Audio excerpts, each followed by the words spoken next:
Shalom, selamat sore.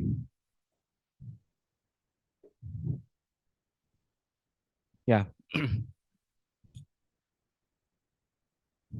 cukup panas ya? Atau panas sekali? Atau hanya saya saja yang kepanasan? Ya, oke. Tidak masalah. Badan boleh gobios, kata orang Jawa. Tapi rohnya tetap berapi-api, bersemangat. Amin. Ya, oke. Ya, baik, jemaat Tuhan. Hari ini saya pengen meminjam kisah Kak Pasti dulu. Ya, datang ke Banjarbaru tahun berapa ya Kak ya? 999 gitu. 1999. Tahu ada yang lagi ngapain tahun 99? Nah, belum lahir. Oke deh. Ya, tahun 99 itu awal sekali saya masuk kuliah. Saya terlambat kuliah. Ya, lulus SMA 96, saya baru 99 mulai kuliah. Oke, bukan kuliah saya yang saya bahas gitu ya. Nah, tetapi kenapa kok Kapasi mau datang ke Banjarbaru? Nah, ya. Apakah karena pekerjaan? Apakah ada sesuatu yang menjadi masalah sehingga harus lari ke Banjarbaru? Ya. Atau ada hal-hal lain gitu. Kalau ada teman-teman yang sudah dengar kesaksiannya Kapasti. Kapasti itu bukan orang bermasalah gitu ya. Orang baik-baik aja. Tapi kenapa kok mau datang ke Banjarbaru?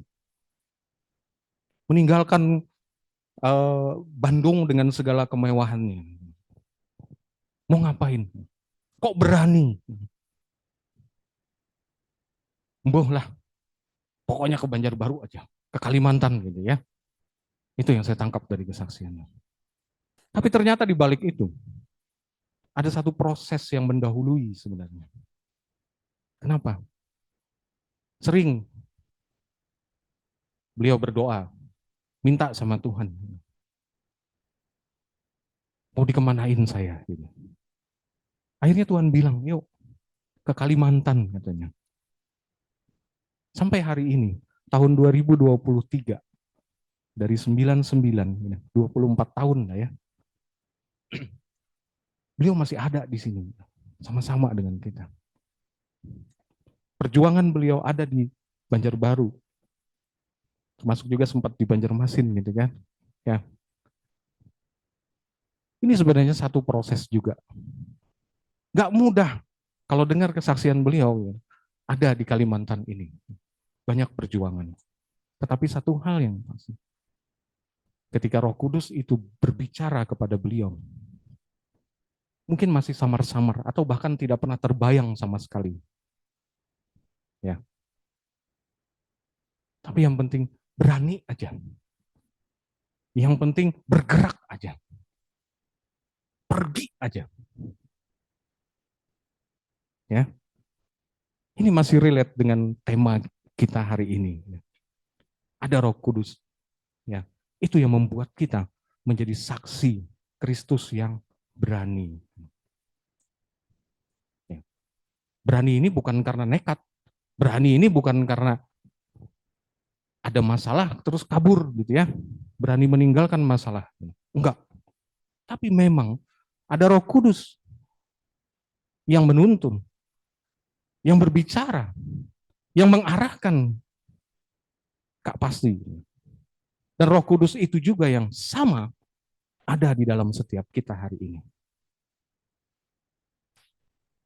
Banyak kesaksian orang, ngapain sih jauh-jauh ke pedalaman? Ya, ini ada saudara-saudara kita dari Papua gitu. Bermisi ke Papua, ngapain? Berangkat nggak usah lah dari Bandung, dari Banjarbaru aja ke Papua ongkosnya berapa jeti gitu. Ngapain di sana? Masuk hutan. Ya, ada di tengah-tengah orang yang mungkin uh, berbeda sukunya dengan kita. Tapi itu adalah pekerjaan Roh Kudus. Nah, itu membuat orang berani. Ya, Roh Kudus itulah yang membentuk kita hari ini. Kita semua sedang berproses. Kita udah belajar menjadi murid Kristus yang sejati. Kemudian murid Kristus itu adalah surat yang terbuka yang bisa dilihat oleh semua orang. Minggu kemarin kita juga belajar. Ya. Ada yang masih ingat? Minggu kemarin temanya apa?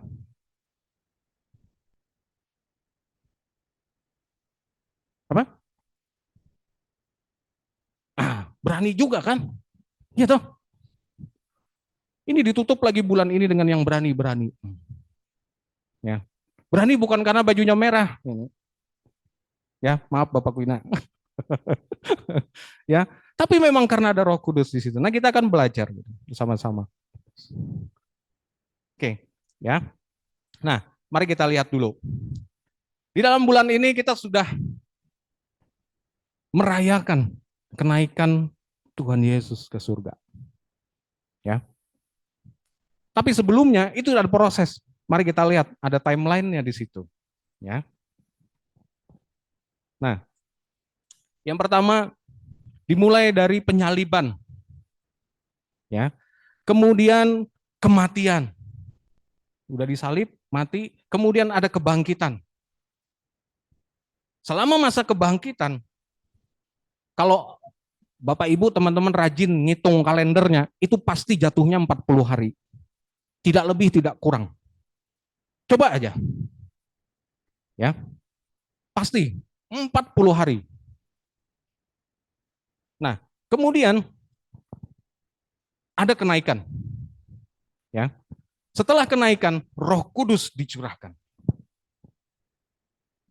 Benar? Ya. Nah, jadi ini juga kita dapat Roh Kudus merupakan satu proses juga seperti yang Yesus alami ketika dia ada di dunia. Ya. Mari kita lihat. Kalau Yesus datang ke dunia, kemudian dia mati, terus dia bangkit, dia naik ke surga, kemudian dicurahkan Roh Kudus. Itu artinya Yesus itu peduli dengan kita. Kalau di zaman perjanjian lama, nabi-nabi itu bisa langsung ngomong sama Tuhan. Directly. Gak pakai perantara. Dia dengar langsung. Tapi perjanjian baru, ada Yesus Kristus sebagai pengantaranya. Selama dia di dunia, dia ada secara fisik, jasmani. Tetapi ketika dia sudah naik ke surga, kalau saya bilang Tuhan Yesus itu Bapak yang bertanggung jawab banget. Ya. Kalau Bapak kita jasmani, ya saya lah ya. Satu saat saya nggak tahu umur saya ini sampai berapa. Udah selesai, meninggal. Nggak ada lagi namanya Bapak jasmani buat anak-anak saya. Tapi Yesus Kristus, dia luar biasa. Dia kirim tuh roh penghibur. Ya. Dia kirim tuh pengantaranya yang tidak lagi terlihat secara jasmani, yang tidak lagi bisa dikalahkan oleh usia, oleh penyakit, oleh segala kelemahan, kekurangan. Roh Kudus yang akan menyertai kita sampai selama-lamanya. Bertanggung jawab banget enggak? Ya. Kalau dunia bilang anak yatim ditinggalin sama bapaknya. Siapa yang bertanggung jawab? Orang-orang yang berbelas kasihan. Tapi kalau Yesus, saya masih bertanggung jawab. Yesus bisa katakan seperti itu. Itu ada Roh Kudus. Ya, mari kita lihat. Tadi timelinenya sudah. Kemudian di Yohanes pasal 14 ayat 26 ya. Tetapi penghibur yaitu Roh Kudus yang akan diutus oleh Bapa dalam namaku, dialah yang akan mengajarkan segala sesuatu kepadamu dan akan mengingatkan kamu akan semua yang telah kukatakan kepadamu. Ini baru di Yohanes. Tapi waktu itu Yesus ada secara fisik, secara jasmani. Berarti dia udah prepare dulu. Dia udah siapin dulu nih. Kalau aku pergi kepada Bapakku, kembali kepada Bapakku, siapa yang nanti akan meneruskan? Siapa yang nanti akan mendampingi? Ya. Nah, baru di Kisah Para Rasul 1 ayat 8, Tetapi kamu akan menerima kuasa kalau Roh Kudus turun ke atas kamu dan kamu akan menjadi saksiku di Yerusalem dan di seluruh Yudea dan Samaria dan sampai ke ujung bumi. Itu dia. Kalau Yesus tadi secara fisik, secara jasmani, dia mungkin terbatas pelayanannya, ya kan? Tapi kalau Roh Kudus itu turun sampai ke ujung bumi pun itu akan selesai. Amin, Bapak Ibu. Roh Kudus nggak terbatas ruang dan waktu. Hari ini dia ada di Banjarbaru. Hari ini juga dia ada di Wamena. Ada di Samarinda, di Palangkaraya. Di mana-mana itu Roh Kudus ada. Ya. Maju lagi. Kisah Para Rasul pasal 2 ayat 1 sampai 4. Ketika tiba hari Pentakosta, semua orang percaya berkumpul di satu tempat. Tiba-tiba turunlah dari langit suatu bunyi seperti tiupan angin keras yang memenuhi seluruh rumah di mana mereka duduk.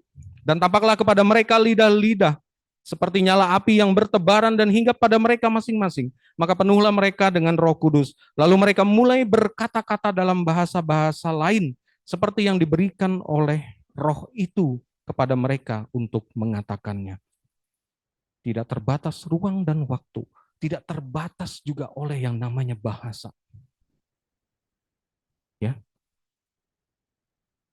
Apapun bahasa kita hari ini, belum ngerti bahasa Indonesia, ada bahasa sukunya, Tuhan bisa bicara, kita bisa dengar. Oh ya, Roh Kudus lah yang menjadi pengantar. Luar biasa sekali gitu ya. Jadi jangan main-main dengan yang namanya Roh Kudus. Karena Roh Kudus inilah perwujudan Tuhan yang selalu mendampingi kita. Memang nggak kelihatan sih. Kalau anak-anak yang masih kecil gitu, rewel, terus didisiplin sama bapaknya, diem dia, kelihatan secara fisik. Ya, udah, jangan nangis, berhenti nangis, jangan rewel, nanti tak bilangin bapakmu. Diam anaknya. Berarti dia ngelihat, membayangkan sudah bisa apa ya, gambaran bapaknya. Makanya dia diem. Lah kalau bapaknya nggak ada lagi, masih nggak seperti itu? Masih bisa nurut nggak? Bapak nggak ada lagi. Jangan ngancem-ngancem deh. Ya kan? Ini kebalikan. Roh Kudus inilah. Meskipun dia tidak terlihat secara kasat mata. Kita harus taat. Kita harus tunduk. Kita harus takut. Karena itulah perwujudan Tuhan. Ya, bukan pasang salib di rumah terus ada Yesus yang disalibkan di situ. Itu Tuhan saya. Tapi Roh Kudus yang benar-benar ada di dalam kita. Itu yang mengendalikan seluruh hidup kita. Ya, kadang-kadang sih on off, Kak. Kadang ada Roh Kudusnya, kadang Kudusnya nggak ada, gitu ya. Putus nyambung. Capek, ya kan? Oke. Nah, tadi Roh Kudus sudah dicurahkan, ya. Kita sepakat bahwa Roh Kudus itu tidak terbatas ruang, waktu, bahasa, adat istiadat, budaya dan lain sebagainya. Dimanapun saja dia bisa hadir. Oke. Nah, berbicara tentang saksi Kristus yang berani, kita bisa belajar dari seorang murid Kristus yang namanya Petrus. Ya. Siapa sih Petrus? Oke, kita lihat. Petrus itu good responder dia. Dia orang yang memberikan tanggapan dengan baik. Dia bereaksi tepat. Meskipun dia dibilang itu menyangkal Yesus 3 kali. Pada masa-masa sebelum penyaliban. Rasanya gimana gitu ya melihat Petrus. Hari-hari bersama-sama dengan Yesus. Udah kesana kemari pelayanan. Udah sering dengar khotbah Tuhan. Tapi ternyata kalau kita lihat hidupnya Petrus, ini orang yang sudah terpilih dari awal. Ya, dia dikenalin sama Andreas. Ya, dia nelayan. Dia cuma jala. Tapi satu perkataan Yesus yang berani, kamu akan menjadi penjala manusia. Woi, diucapin tuh sama Petrus. Mungkin pada saat itu diucapkan, Petrus belum mudeng, ya, belum nangkep. Udah deh, pokoknya ikut Yesus aja. Yesus bilang apa, saya kerjain. Tulus-tulus aja dia. Nah, di Kisah Para Rasul pasal 2 ayat 14.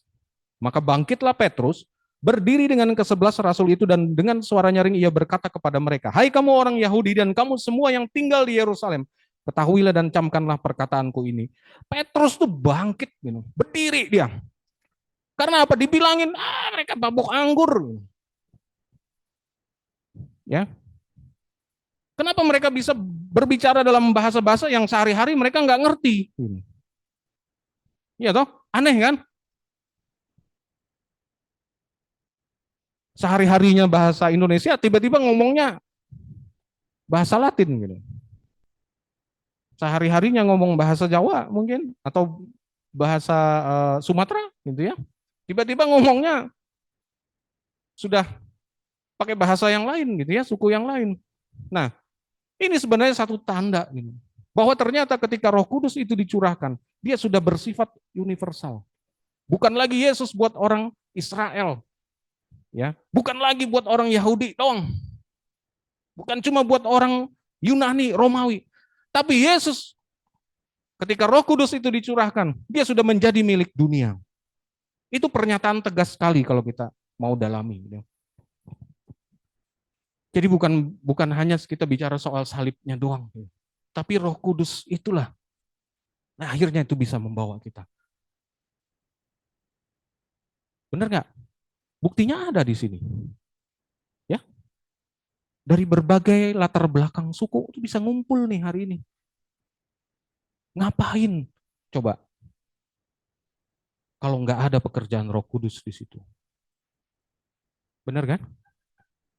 Terus ngumpul-ngumpul dari berbagai latar belakang, nggak ada Roh Kudus, ngapain? Pasti melakukan hal-hal lain yang udah nggak tahu lah nanti jadi apa. Ya, oke. Nah, good responder. Petrus bangkit dia, ngomong dia dengan suara nyaring. Bukan mabuk, bukan. Dia memberikan reaksi yang cepat. Dia tanggapi. Berarti dia nggak apa melihat ada sesuatu yang salah, dia langsung bereaksi. Ya. Tapi reaksinya bukan reaksi sembarangan. Dia langsung berani gitu ya. Dicurahkan Roh Kudus. Bangkit dia berdiri. Ini bukan Petrus kaleng-kaleng lagi. Tapi Petrus yang meresponi kuasa Roh Kudus itu. Dia bangkit. Ya. Ngomong dia dengan nyaring. Mungkin dulu dia orang yang kalem-kalem gitu ya. Tapi ketika dapat Roh Kudus dicurahkan. Wih, luar biasa sekali. Ini juga saya alami. Saya dulu orang yang irit bicara. Bicara seperlunya. Kadang saya tahan berdiam diri berjam-jam dalam sebuah perjalanan. Gak ngomong saya. Ngomong seperlunya. Kalau ada maunya ngomong, kalau nggak ada diem. Ya. Tapi begitu saya kenal Yesus, ya awalnya sih tergagap-gagap, berdoa juga masih apa? Masih terbata-bata, seperti anak kecil gitu ya, belajar bicara. Tapi karena kuasa Roh Kudus, saya mengalami sendiri.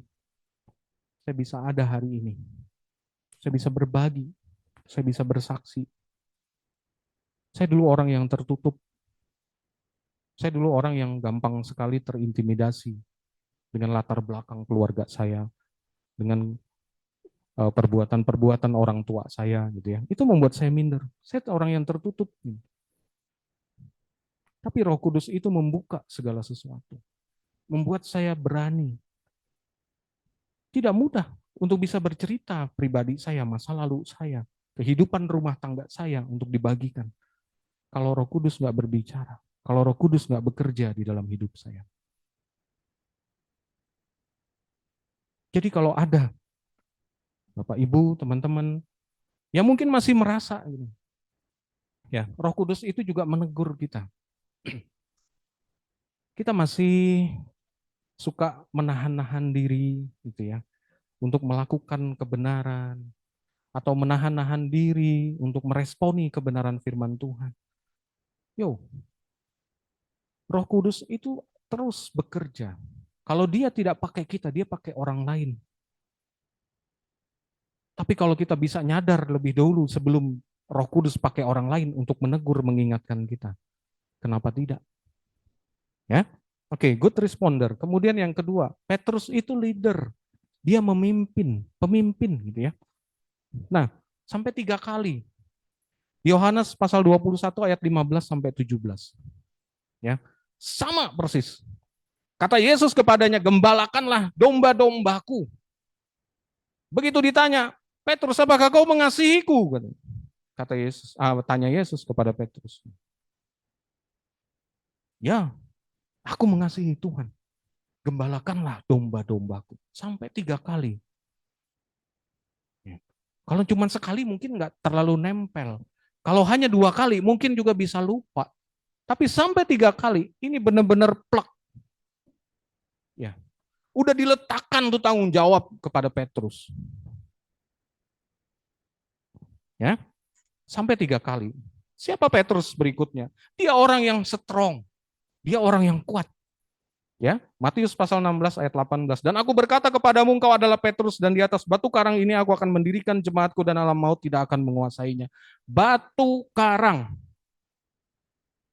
Itu gambaran atau lambang simbol kekuatan. Ya. Oke, berikutnya. Brave and militant. Dia berani. Dia militan sekali. Ya. Kisah Para Rasul 4 ayat 13. Ketika sidang itu melihat keberanian Petrus dan Yohanes dan mengetahui bahwa keduanya orang biasa yang tidak terpelajar, heranlah mereka dan mereka mengenal keduanya sebagai pengikut Yesus. Yes. Berani. Di hadapan mahkamah agama, di sidang sama tua-tua Yahudi. Pemuka-pemuka agama jejer semua. Kalau nggak ada beraninya si Petrus dan Yohanes, mungkin sudah lari kemana-mana melarikan diri. Tapi karena dia berani dihadapi. Berani kenapa? Karena Roh Kudus. Ya, dia militan sekali, Bapak Ibu. Cuma Tuhan. Ya, militannya kenapa? Dia nggak peduli. Dibilang di situ keduanya orang biasa yang tidak terpelajar. Ya, kalau boleh dibilang sekolah pun enggak. Tapi karena dia mengikut Yesus dan dia tahu bahwa itu adalah kebenaran, dia bela ini. Saya nggak peduli. Jangan pandang tingkat pendidikan saya. Jangan lihat culun-culunnya saya. Tapi ketika Roh Kudus itu ada di dalam saya siap untuk militan. Begitu kira-kira. Bolak-balik dia keluar masuk penjara. Dia tobatkan banyak orang. Tidak disebutkan di dalam Alkitab, tetapi dalam cerita-cerita atau sejarah, Petrus itu disalibkan terbalik karena dia merasa bahwa dia tidak layak untuk disalibkan seperti Kristus. Wah, Petrus itu loh. Kita lihat, kalau cuma dia sebagai manusia, kalau dia belum kenal Tuhan Yesus, kalau dia belum mendapatkan curahan Roh Kudus, mana mungkin dia model begitu? Nah, pasti mikir secara manusia, ya kan? Pasti menimbang-nimbang dulu sebelum bertindak menurut akal pikirnya. Tapi kalau Roh Kudus itu bekerja, Petrus sudah membuktikan. Ya, oke. Berikutnya, Kisah Para Rasul pasal 5 ayat 29 dan 32. Ini militan tadi ya. Tetapi Petrus dan rasul-rasul itu menjawab, katanya, kita harus lebih taat kepada Allah daripada kepada manusia. Ayat 32, dan kami adalah saksi dari segala sesuatu itu.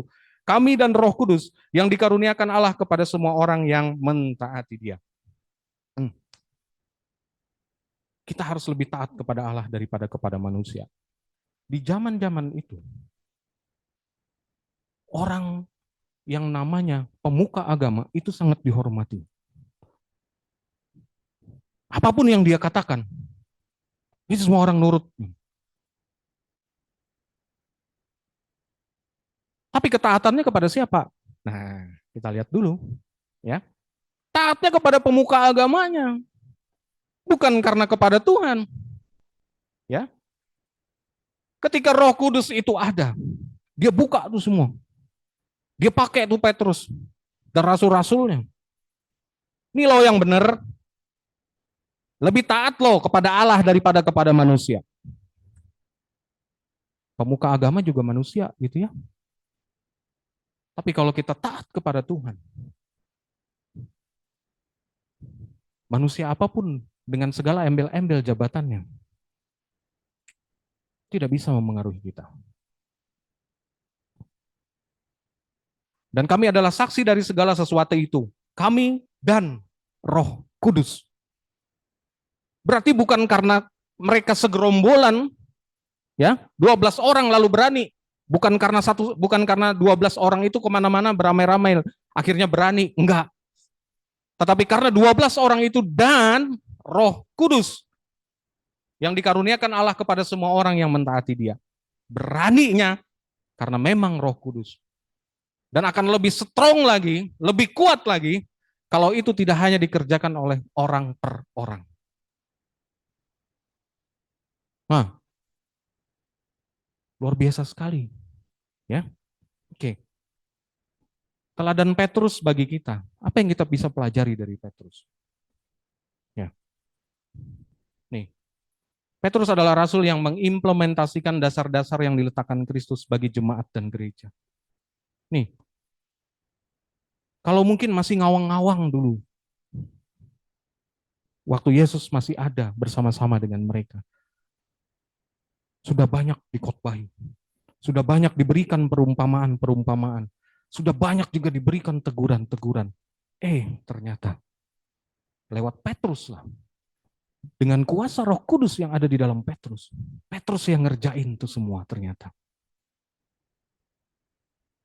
Memang ada Paulus, tapi Paulus itu cerita sesudah Petrus. Ya, orang yang bertobat, tapi bukan dari awal bersama-sama dengan Yesus. Petrus inilah yang dipercayakan oleh Yesus untuk melanjutkan pelayanan dia, untuk meletakkan dasar-dasar kejemaatan gereja. Petrus yang ngerjain, ya. Nanti kalau dilihat perjalanan berikutnya ya di Kisah Para Rasul, bahwa dia juga melakukan banyak mujizat, Petrus.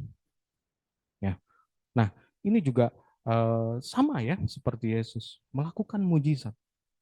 Yesus secara fisik nggak ada lagi pada zaman Kisah Para Rasul itu ya. Dia sudah naik ke surga, tapi karena Roh Kudus itu ada mendampingi Petrus dan kawan-kawan. Apa yang mereka perbuat itu juga masih masih terkonek juga dengan apa yang pernah Yesus kerjakan selama dia ada di muka bumi. Oke. Nah, jadi peran saksi Kristus itu seperti apa? Ya, seperti Petrus tadi. Ya kan? Good responder, leader, ya. Kemudian strong, brave and militant, ya. Enggak usah deh cari teladan yang lain. Itu lihat aja Petrus. Ini mungkin masih banyak lagi, bukan cuma 4 gitu ya. Nah, jadi hari ini kita semua yang ada Roh Kudus di dalam hidup kita, dalam diri kita masing-masing. Ayo, Petrus udah ngasih teladan buat kita. Responi, menjadi orang yang menanggap dengan baik, berkomunikasi dengan baik, baik dengan sesama, baik juga dengan Tuhan. Ya, jadi pemimpin. Ya, kita semua ditetapin gitu. Ini kepala, bukan ekor. Ya. Kemudian kuat, teguh, strong. Gak gampang diombang-ambingkan. Punya prinsip yang tidak bisa dipengaruhi oleh siapapun. Karena yang dipegang adalah kebenaran firman Tuhan. Karena prinsip-prinsip yang dianut, semua ada dasarnya, yaitu firman Tuhan. Bukan karena hasil hikmat manusia, bukan karena kecerdasannya, tapi karena memang firman Tuhan ada tertulis seperti itu. Ya, brave and militant, berani dan militan. Ya, benar. Orang bersaksi, kalau nggak berani, nggak jadi saksi, ya kan? Orang jadi saksi, tapi bersaksinya kadang-kadang, kadang-kadang mau, kadang-kadang enggak. Enggak militan juga namanya. Ya, oke. Kalau kita tarik, apa yang kita perlukan hari ini sebagai saksi Kristus untuk mengimplementasikan, untuk mengerjakan kuasa Roh Kudus yang ada di dalam diri kita. Satu, ready, siap, ya, siap melakukan, siap untuk bersaksi. Kemudian yang kedua, berani. Yang kedua, punya kemauan, will yang kuat, ya, keinginan dan ada kerinduan untuk menjadi saksi Kristus. Kemudian yang ketiga, brave, berani, tidak malu-malu, tidak menunggu, punya inisiatif untuk memulai. Berikutnya, ada yang namanya komitmen, ya. Dia punya kesungguhan hati, punya ketaatan yang tinggi terhadap otoritas dan punya visi yang kuat dan tajam. Komit dia di situ. Berikutnya, konsisten. Ya.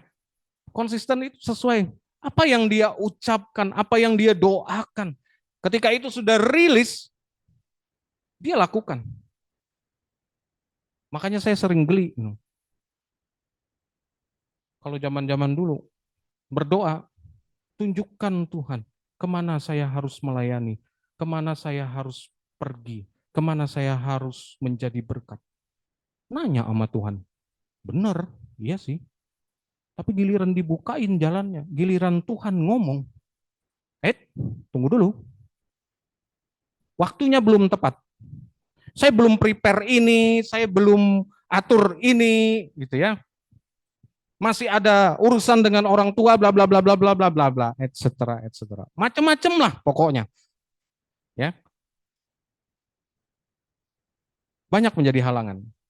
Nah, orang yang konsisten itu juga tidak mudah terpengaruh oleh keadaan ataupun juga perkataan orang lain.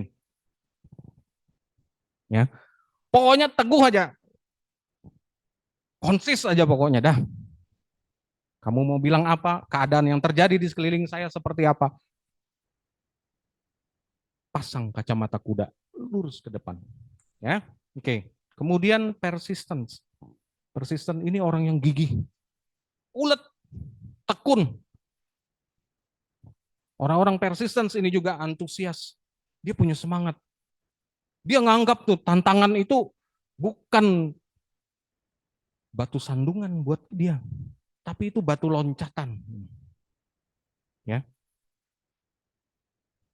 orang bersaksi nanti ada tantangannya, iya. Tapi apakah itu lantas membuat bersaksinya berhenti, beraninya udah turun? Enggak. Tapi justru melihat bahwa ini adalah latihan untuk saya semakin tekun, untuk saya semakin naik lagi. Seperti tadi kita nyanyikan. Dari kemuliaan sampai kemuliaan selamanya. Ya. Nah, jadi Bapak Ibu, teman-teman semua, ya, ini yang harus kita miliki. Sebagai jemaat Tuhan, sebagai juga orang-orang yang semangatnya masih muda. Ya. Semangatnya. Kalau usia sih macam-macam gitu ya. Ada yang sudah 50, ada yang 40, ya. Tapi semangatnya masih muda. Nah, ini yang harus kita miliki. Mungkin kita nanti kalau sudah di usia-usia 40, 50, 60 udah banyak keterbatasan. Tetapi lihatlah bahwa ini akan terus kita perlukan selama kita masih ada, selama kita masih memiliki keberanian untuk menjadi saksi Kristus. Ya. Oke, kenapa? Pertanyaan berikutnya. Ini yang terakhir. Kenapa sih harus berani? Ya. Oke, 2 Timotius pasal 4 ayat 2 dan 5. Ya. Ayat 2, beritakanlah firman, siap sedialah baik atau tidak baik waktunya. Nyatakanlah apa yang salah, tegurlah dan nasihatilah dengan segala kesabaran dan pengajaran. Ayat 5, tetapi kuasailah dirimu dalam segala hal, sabarlah menderita, lakukanlah pekerjaan pemberita Injil, dan tunaikanlah tugas pelayananmu. Ini goalnya.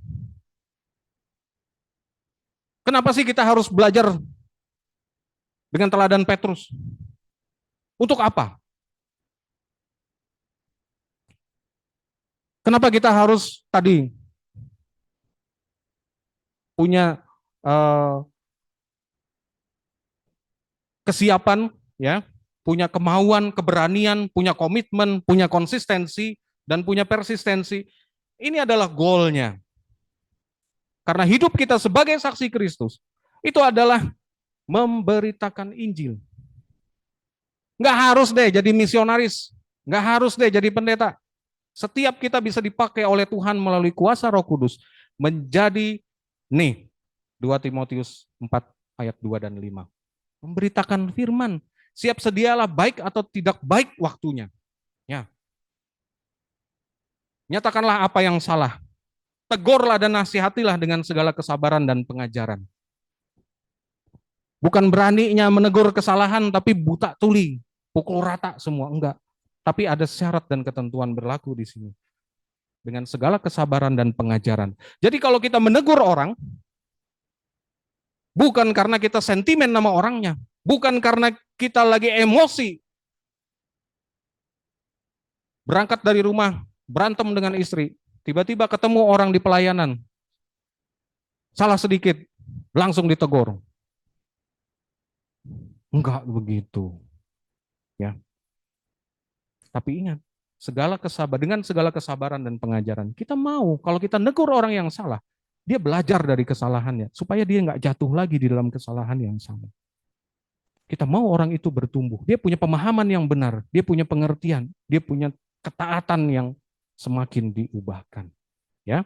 Ayat 5, tetapi kuasailah dirimu dalam segala hal, sabarlah menderita, lakukanlah pekerjaan pemberita Injil, dan tunaikanlah tugas pelayananmu. Nih, ya. Kalau belum punya tadi what we need itu, bagaimana kita bisa menguasai diri kita? Ya, jadi orang sembarangan lah. Gitu. Sabarlah menderita. Ada orang-orang yang nggak sabar menderita karena nggak strong, karena bukan good responder. Ya, dia nanggapi masalah itu, aduh Tuhan, kenapa aku bertubi-tubi dengan masalah ini? Kok aku nggak keluar-keluar dari masalah ini? Tuhan tuh ada nggak sih? Merespon dengan kurang tepat. Ya, oke. Lakukanlah pekerjaan pemberita Injil dan tunaikanlah tugas pelayananmu.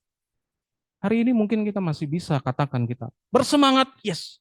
Tapi tunggu lihat nanti. Kalau tidak lagi ada di sini, kalau sudah lulus kuliah, kalau sudah masuk dunia kerja, apalagi masuk dalam dunia berkeluarganya, masihkah kita melakukan pekerjaan pemberita Injil? Dan bisakah kita menunaikan tugas pelayanan kita? Ini big question mark. Tanda tanya besar. Ya. Masih jadi misteri kan? Ya. Kalau saya tanya hari ini mungkin, salah satu adik-adik gitu ya. Nanti kalau udah lulus kuliah, mau kemana? Udah ada yang punya jawaban atau belum?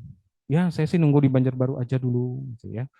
Atau nanti, ya mungkin saya lamar-lamar kerja aja, gitu kan? Ya berbeda-beda, gitu ya. Nggak tahu kan apa yang akan terjadi hari esok. Tetapi Tuhan tahu siapa kita. Roh Kudus yang bekerja di dalam diri kita masing-masing. Ya, blank sepertinya. Jangankan 5 tahun ke depan, 1 tahun ke depan aja kita nggak ngerti. Tapi hari ini kita punya pegangan yang kuat. Kita punya pengharapan. Kita punya Roh Kudus yang terus apa ya? Roh Kudus itu dia menyatakan apa yang menjadi kehendak Tuhan di dalam hidup kita. Tangkap itu. Kuasa Roh Kudus itu benar-benar. Ya, jangan sepelekan. Oke, terakhir Filipi pasal 4 ayat 13. Segala perkara dapat kutanggung di dalam Dia yang memberiku, memberi apa? Kelegaan. Ya, kekuatan. Ya. Jadi hari ini kita bisa bilang, kita bisa katakan kepada Tuhan, Tuhan, saya bisa. Tuhan, saya sanggup. Dan Tuhan, saya mau. Ya, pegang ini benar-benar. Mungkin kita nggak tahu nanti ngerjainnya seperti apa. Menjadi saksi Kristus yang berani itu kayak apa. Tapi percayalah bahwa Roh Kudus itu akan selalu memimpin hidup kita. Dan kita akan menjadi orang-orang yang tadi, seperti Petrus. Mungkin tidak perlu berjalan memberitakan Injil ke sana kemari. Tapi dimanapun kita berada hari ini, sekolah kita, di kampus kita, di pekerjaan kita, dalam usaha kita, dalam keluarga, dalam rumah tangga kita, dalam lingkungan sosial kita.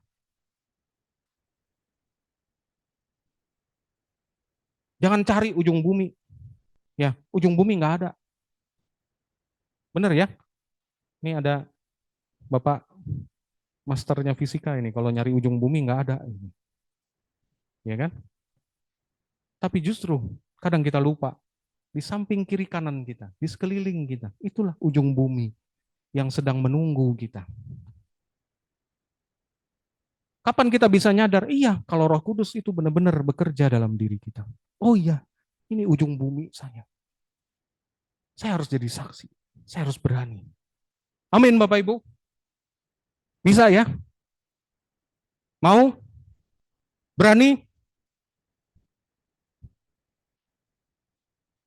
Dari sekian puluh, mungkin 10% nih yang respon ini. Ya, mau ya? Berani? Ya, minta terus supaya Roh Kudus kita yang ada di dalam diri kita itu terhubung dengan baik dengan Tuhan. Ya, karena koneksi itu sangat dibutuhkan. Hikmat dari Roh Kudus itu yang menolong kita. Mari kita berdoa.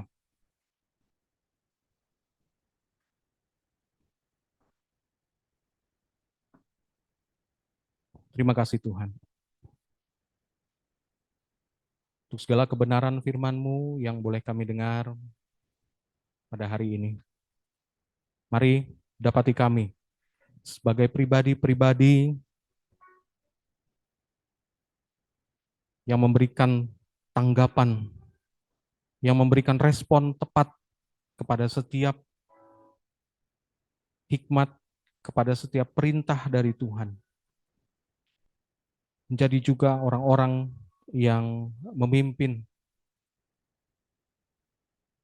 Dimulai dari memimpin diri kami sendiri ya Bapak. Untuk taat, untuk tunduk dan takut kepada Tuhan. Dan mau dipimpin oleh Roh Kudus. Menjadi juga pribadi-pribadi yang kuat. Seperti Petrus sebagai batu karang di hadapan Tuhan. Yang tidak mudah diombang-ambingkan. Yang tidak mudah untuk digoyahkan oleh keadaan. Oleh siapapun Tuhan. Dan kami juga menjadi orang-orang yang berani dan militan di hadapan Tuhan. Mari kami mau mengambil komitmen Tuhan di hadapan Kau saat ini Bapa, bahwa kami akan menjadi saksi-saksi-Mu dimanapun kami berada. Curahkanlah seluruh hikmat dan kuasa-Mu Tuhan atas setiap kami. Dan biarlah Roh Kudus itu boleh bekerja dengan leluasa di dalam hidup kami, untuk kami semakin diubahkan, semakin juga menjadi pribadi yang berkenan di hadapan Tuhan. Terima kasih Bapa, terima kasih Tuhan. Jesus. Apapun yang menjadi tantangan kami, apapun yang menjadi hambatan kami, untuk kami menjadi berani sebagai saksi-saksi Kristus, yang menghalangi hubungan kami dengan Tuhan melalui kuasa Roh Kudus-Mu ya Bapa. Sungguh, kami mau patahkan semua. Segala kelemahan, kekurangan, keterbatasan kami ya Tuhan. Kami mau maju, bergerak bersama-sama untuk menggenapi, untuk menyelesaikan tugas penginjilan dan tugas pelayanan kami ya Tuhan, yang telah Engkau tetapkan. Terima kasih Bapa.